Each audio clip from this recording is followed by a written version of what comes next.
tonight. I'm Matt Breen. Jessica Bowman has the night off. We're learning more tonight about what the Iowa Utilities Board's hearing for the Summit Carbon Solutions carbon dioxide pipeline project will look like. That hearing will begin August 22nd at the Cardiff Event Center in Fort Dodge, Iowa. The three-member board will hear testimony from landowners on both sides of the project, as well as from groups like the Sierra Club and the company behind the project over a nearly 3-month period.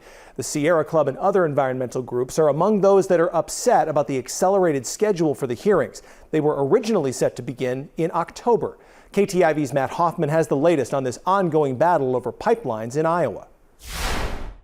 Opponents of the carbon capture project say the Iowa Utilities Board is moving its timeline up, making it more difficult for them to oppose the application.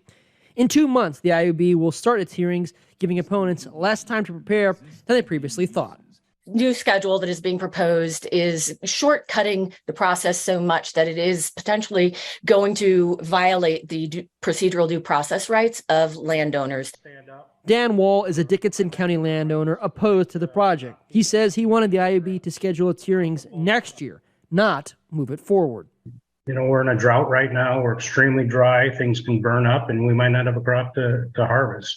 If the rain faucet turns on, we could be battling frost and snowstorms. One never knows.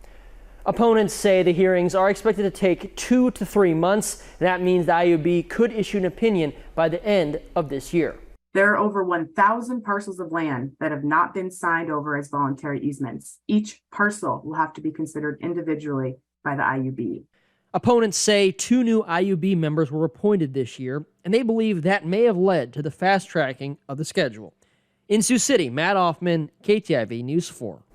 Summit Carbon Solutions declined an on-camera interview request, but they did send a statement which read in part, quote, "This will enable Summit and the farming community to coordinate planting and facilitating constructions within a single crop year," end quote. You can find the full statement inside this story right now at KTIV.com.